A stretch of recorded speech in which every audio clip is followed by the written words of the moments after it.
Les leaders du monde musulman cherchaient une position plus modérée de Donald Trump envers l'islam. Il ne les a pas déçus.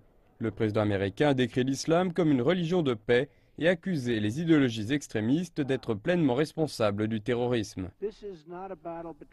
Ce n'est pas une guerre entre les différentes foi, différentes sectes ou différentes civilisations. C'est une bataille entre des barbares criminels qui cherchent à nier la vie humaine et détruire des personnes décentes. Tout cela au nom de la religion de personnes qui souhaitent protéger la vie et protéger leur religion.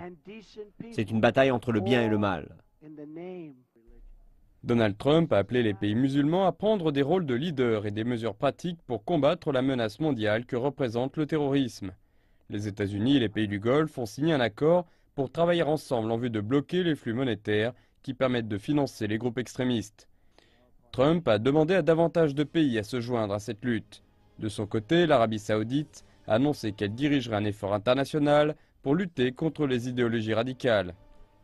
Le terrorisme est le fruit de l'extrémisme et nous devons nous opposer au terrorisme. Nous déclarons aujourd'hui le lancement du Centre mondial de lutte contre les idéologies extrémistes qui a pour but de disséminer les principes de moderne tolérance, de s'opposer aux tentatives de tromper la jeunesse, de protéger les familles et les sociétés et de réfuter les fragiles revendications des terroristes. Mais certains dirigeants arabes soulignent que le moyen le plus efficace peut-être de mettre fin au terrorisme serait la résolution du conflit israélo-palestinien.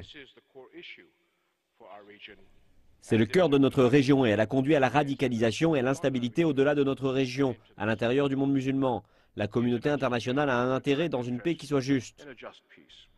Donald Trump s'est rendu en Arabie saoudite en vue de renforcer les liens avec les pays musulmans. Plusieurs des leaders qui ont participé à ce sommet de Riyad ont déclaré qu'il aurait leur soutien sans réserve. J'admire la vision du président Trump qui, depuis qu'il a pris ses fonctions, a entrepris des mesures strictes pour répondre aux défis posés par le terrorisme. Je n'ai aucun doute que les États-Unis sont capables d'aider à la transformation mondiale nécessaire pour mener une stratégie globale contre tous les aspects du terrorisme. Bloquer les sources de financement des groupes terroristes et répandre des idéologies modérées pour combattre les pensées radicales sont deux tactiques que de nombreux pays ont déjà tentées. Le sommet a peut-être fait entendre une volonté commune de combattre le terrorisme. Mais sans plateforme pour unir les efforts de tous les pays, le succès n'est aucunement garanti.